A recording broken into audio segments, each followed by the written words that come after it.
The Crimson Beard. Thursday, October 22, 2020. 7:08 p.m. After I started training in Kali, I felt this story. The Crimson Beard. I was recording myself swinging some metal rods around one night. Watching the video afterward, I was shook to core. This story I had felt unveiling itself to me for a year or so actually manifested itself through me. There he was. I knew it was me in the video. I had just recorded it 10 minutes earlier, but it wasn't me. It was the Crimson Beard. He was so beautiful and haunting. It is an odd thing to see someone in yourself. Magical. I had to do some research. There had to be a historical figure known as the Crimson Beard, or at least some sort of folklore or myth. I couldn't find anything. Which, to me, is ridiculously unbelievable. It's such low-hanging fruit with too many profound concepts to have never been. Plus, it's just too badass sounding of an epithet for there to not be a commonly known tale or account associated with it. More than that, I felt him and this story. With as many places my mind wants to go, can go, and has gone with this idea, more and more I just want to know the truth. It's hard to not project my own personal whimsy, vicarious nature, and creative signature into something I possibly made up.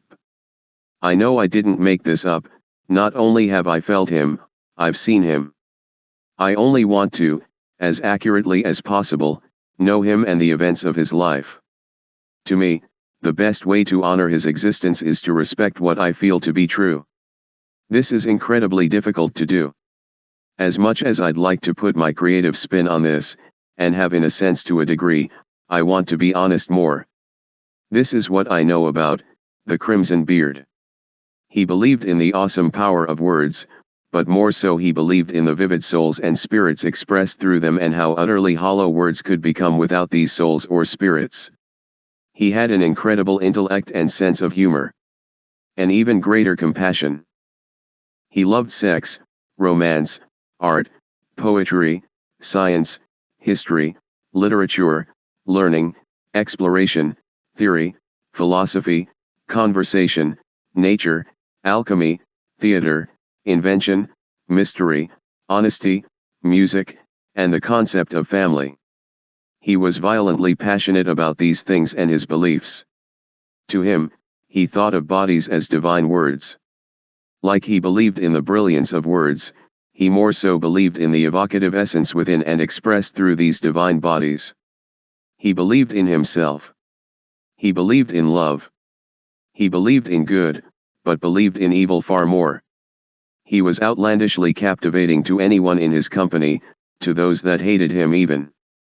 His greatest talent and calling was swordsmanship, in which he was magisterial.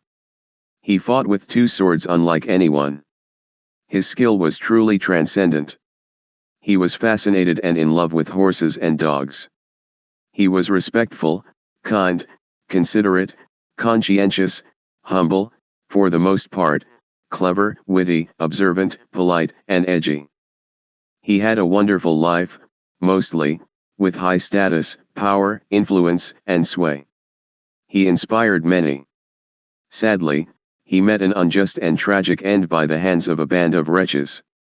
These low lives beat, raped, and restrained his wife and led a horse to, then murdered her. His hands were cut off and he was fully castrated.